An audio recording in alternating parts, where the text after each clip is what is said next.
ഈ ധ്യാനത്തിൻ്റെ ആരംഭത്തിൽ തന്നെ നമ്മൾ മനസ്സിലാക്കുന്നത്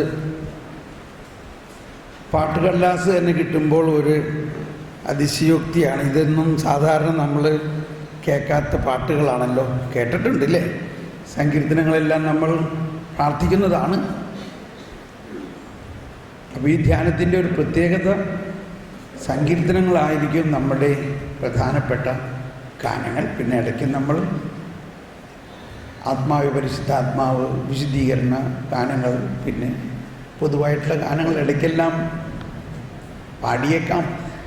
പക്ഷേ എങ്കിലും നിങ്ങൾ കൂടുതൽ ആഗ്രഹിക്കേണ്ടതും ദാഹിക്കേണ്ടതും ഈ ആത്മീയതയുടെ ആഴങ്ങളിലേക്ക് നമ്മളെ കൊണ്ടുപോകുന്നത് സങ്കീർത്തനങ്ങളാണ്. അപ്പോൾ അച്ഛന്മാർ പറഞ്ഞ പോലെ പണ്ട് പാലായിലൊക്കെ നമ്മൾ ഒരുപാട് ധ്യാനങ്ങൾ നടത്തിയിട്ടുള്ളതാണ്, ഒരുപാട് ഗാനങ്ങൾ എഴുതിയിട്ടുള്ളതാണ്. പിന്നീട് ഗാനം എഴുതാൻ തുടങ്ങിയപ്പോൾ കർത്താവ് പറഞ്ഞു, ഇനി നീ ഗാനങ്ങളൊന്നും എഴുതണ്ട. അപ്പോൾ അതെന്താ അങ്ങനെ പറയണേ? അപ്പോൾ ഈശോ പറയാണ്, ഞാൻ കുറേ ഗാനങ്ങൾ എഴുതിയിട്ടുണ്ട്, അത് നിങ്ങളെന്താ പാടാത്തത്? അത് നിങ്ങളെന്താ പാടാത്തത്? ഓഹോ. അപ്പോഴാണ് ഞാൻ ആലോചിക്കുന്നത്, ഞാൻ എഴുതി പാടണം, ഞാൻ എഴുതി കാസറ്റ് ഇറക്കണം, ഇങ്ങനെയൊക്കെയുള്ള ചില ചിന്തകളൊക്കെ ആയിരുന്നു എനിക്ക്. പക്ഷേ കർത്താവ് എഴുതിയ കാസറ്റ് ഇറങ്ങണോ? കർത്താവ് എഴുതിയ ഗാനം എന്ന് മാത്രമല്ല, കർത്താവ് തന്നെ ഈശോയെക്കുറിച്ചാണ് ഈ 150 സങ്കീർത്തനങ്ങളും ഈശോയെക്കുറിച്ചാണ്. എന്നാൽ ഈശോയുടെ വരവിനെ 1000-ലധികം വർഷങ്ങൾക്ക് മുൻപ്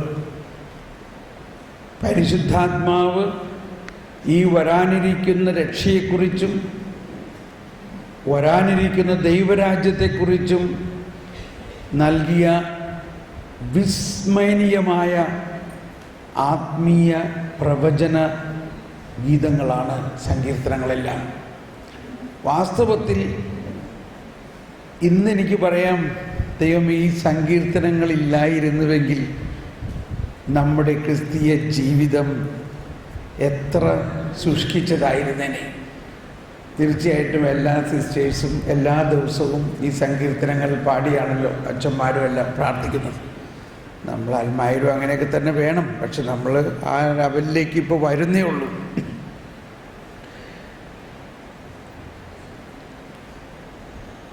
അപ്പോൾ ഞാൻ പറഞ്ഞു വരുന്നത്, ഈ സങ്കീർത്തനങ്ങൾ പാടുമ്പോൾ നമുക്കുണ്ടാകേണ്ട ഒരു ചിന്ത, ഇത് ഈശോയ്ക്ക് 1000-ലധികം വർഷങ്ങൾക്ക് മുമ്പ് ഈശോയെക്കുറിച്ചും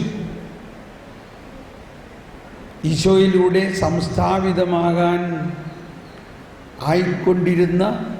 ആയിക്കൊണ്ടിരിക്കുന്ന ദൈവരാജ്യത്തെക്കുറിച്ചും ആ ദൈവരാജ്യത്തിൻ്റെ പരിസമാപ്തിയെക്കുറിച്ചും. ആ ദൈവരാജ്യത്തിൻ്റെ പരിസമാപ്തി എവിടെയായിരിക്കും? ആ ദൈവരാജ്യത്തിൻ്റെ പരിസമാപ്തി എവിടെയായിരിക്കും? ആരെങ്കിലും എന്ന് പറഞ്ഞ്. സ്വർഗത്തിൽ. എന്നായിരിക്കും അത്?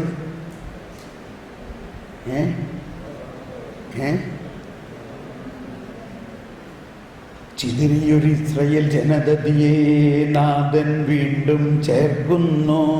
പണിയുന്നോർസ്ലേം.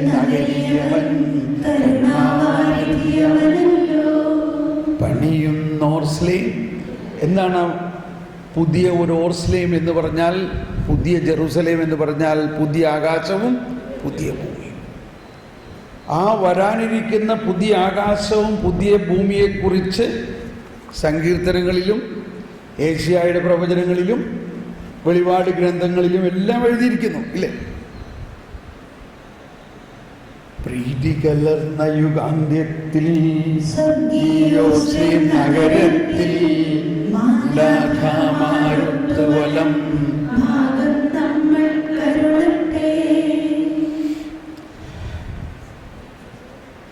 അപ്പോൾ ഈ സങ്കീർത്തനത്തിൽ ഒളിഞ്ഞിരിക്കുന്ന ആത്മീയ രഹസ്യങ്ങൾ നമ്മൾ ഇടയ്ക്കിടയ്ക്ക് ഓരോ സങ്കീർത്തനം പാടുമ്പോഴും ധ്യാനിക്കുകയും, അതുകൊണ്ടാണ് ഈശോ തന്നെ പറയാറുണ്ട്, എന്നെക്കുറിച്ച്, എന്താ ഈശോ പറഞ്ഞത്?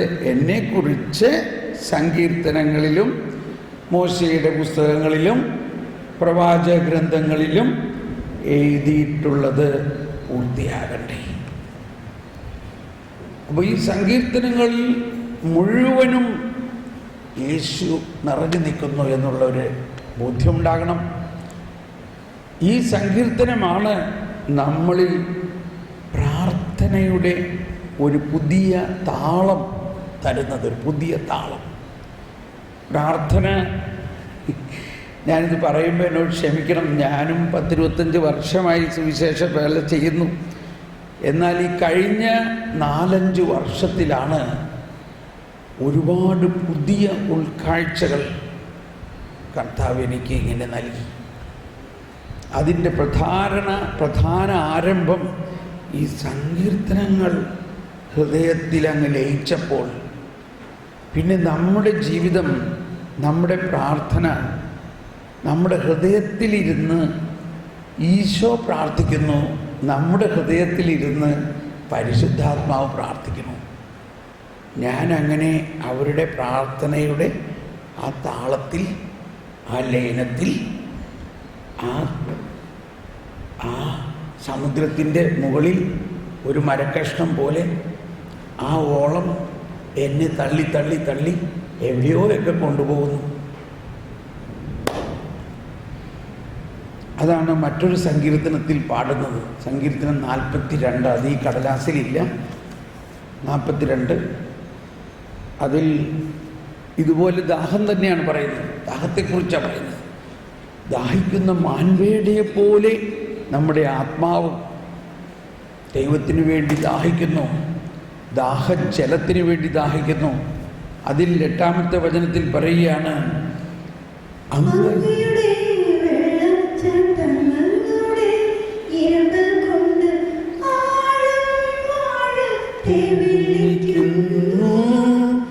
അങ്ങയുടെ തിരമാലകളും ഓളങ്ങളും എന്റെ മീതെ കടന്നു, അങ്ങയുടെ വെള്ളച്ചാട്ടങ്ങളുടെ ഇരമ്പൽ കൊണ്ട് ആഴത്തെ വിളിക്കുന്നു,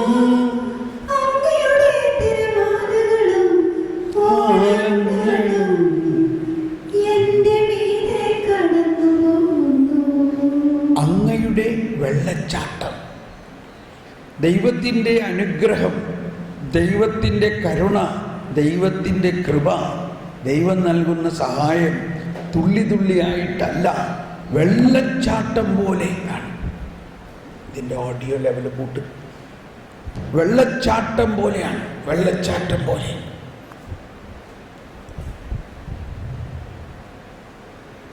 ഞാനെല്ലാം പണ്ട് വിചാരിച്ചിരുന്നത് അതിങ്ങനെ ആനാമ്പെള്ളം തെളിക്കണ മാതിരി ഇങ്ങനെ കിട്ടിയാൽ കിട്ടി ഒരു തുള്ളി.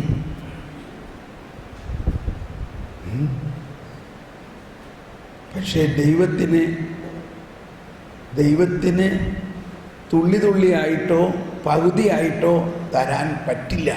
എങ്ങനെ തരാനേ പറ്റുള്ളൂ? മുഴുവനായിട്ടേ തരാൻ പറ്റുള്ളൂ. ദൈവത്തിന് നമുക്ക് എന്താ തരാൻ പറ്റുള്ളൂ? മുഴുവനായിട്ടേ തരാൻ പറ്റുള്ളൂ. അതൊരു വെള്ളച്ചാട്ടം പോലെ നമ്മളിലേക്ക് ഒഴുകുകയാണ്. അങ്ങയുടെ വെള്ളച്ചാട്ടങ്ങളുടെ ഇരമ്പൽ കൊണ്ട് ആഴത്തെ വിളിക്കുന്നു, അങ്ങയുടെ തിരമാലകളും ഓളങ്ങളും എൻ്റെ മീതെ കടന്നു പോകുന്നു. വലിയൊരു രഹസ്യമാണ് ഇപ്പം നമ്മൾ തുറക്കാൻ പോകുന്നത്. ഞാൻ പണ്ട് 40 ദിവസം ഉപവസിച്ച് പ്രാർത്ഥിച്ചതാണ്. 40 ദിവസം നമ്മുടെ ആളുകളെല്ലാം. അന്നെല്ലാം എനിക്ക് ഭയങ്കര അഭിമാനമാണ്.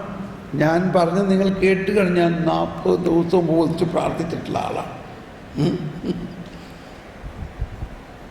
പക്ഷേ കുറച്ച് ദിവസം കഴിഞ്ഞപ്പോൾ, അല്ലെങ്കിൽ പിന്നീട് കാലത്ത് ഈ ദൈവാനുഭവത്തിലേക്ക് വന്നപ്പോൾ എനിക്കങ്ങൊരു ചമ്മലായിപ്പോയി. കാരണം ഞാനല്ല പ്രാർത്ഥിച്ചത്. ആരാ പ്രാർത്ഥിച്ചത്? കർത്താവാണ്.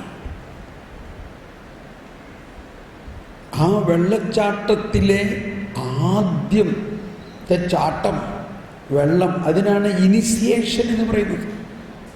ക്രിസ്ത്യൻ ഇനിസിയേഷൻ, ക്രൈസ്തവ പ്രാരംഭ കൂദാശകൾ എന്ന് പറയുന്നത്. പ്രാരംഭം എന്ന വാക്കിൻ്റെ അർത്ഥം എനിക്കറിയില്ല. ഇനിസിയേഷൻ എന്ന് പറഞ്ഞാൽ മുൻകൈയെടുക്കൽ എന്നുള്ള ഒരു സൂചന ഉണ്ടോ ഇല്ലയോ അതിൽ? ഇല്ലേ? ഇനിസിയേഷൻ എന്ന് പറഞ്ഞാൽ ദൈവത്തിൻ്റെ മുൻകൈയെടുക്കൽ, ഗോഡ്സ് ഇനിസിയേഷൻ.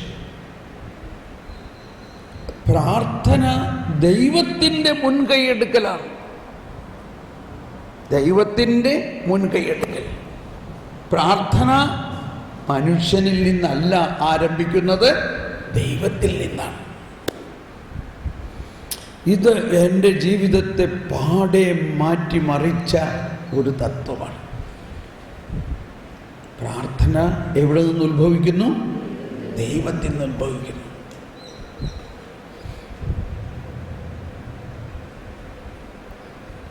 അങ്ങയുടെ വെള്ളച്ചാട്ടങ്ങളുടെ ഇരമ്പൽ കൊണ്ട് ആഴം ആഴത്തെ വിളിക്കുന്നു.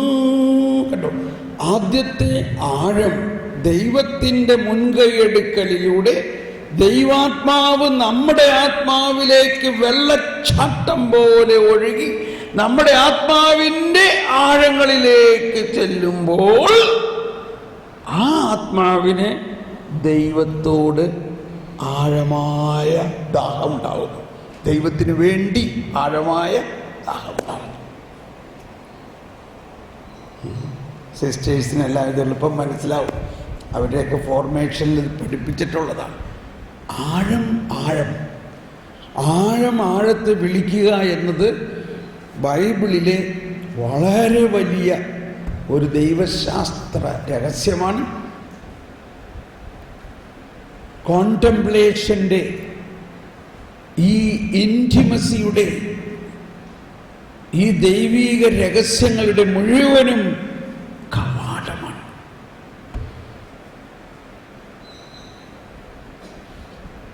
അങ്ങനെ ഇതാ ഇപ്പം ഞാൻ കാണുന്നത്, പാപം ചെയ്ത് ദൈവത്തിൽ നിന്നും ഭയന്ന് അകന്ന് മാറിയിരിക്കുന്ന ആദവും ഹവ്വയെയും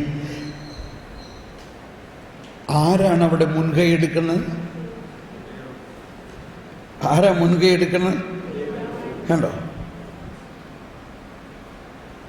അവരിവിടെ വരട്ടെ എന്നും പറഞ്ഞുകൊണ്ട് ദൈവം അവിടെ ഇരുന്നോ?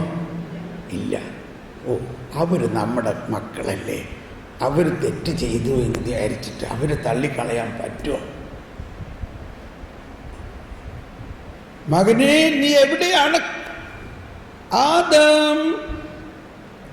കണ്ടോ, ദൈവം അന്വേഷിച്ച് ചെല്ലുന്നു.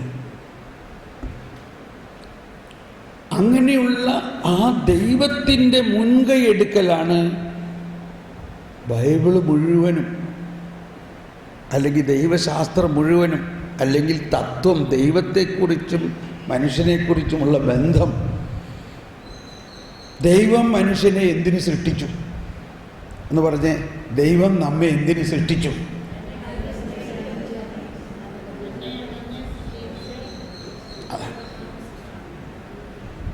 ദൈവം മനുഷ്യനെ ദൈവത്തിന് വേണ്ടി സൃഷ്ടിച്ചു.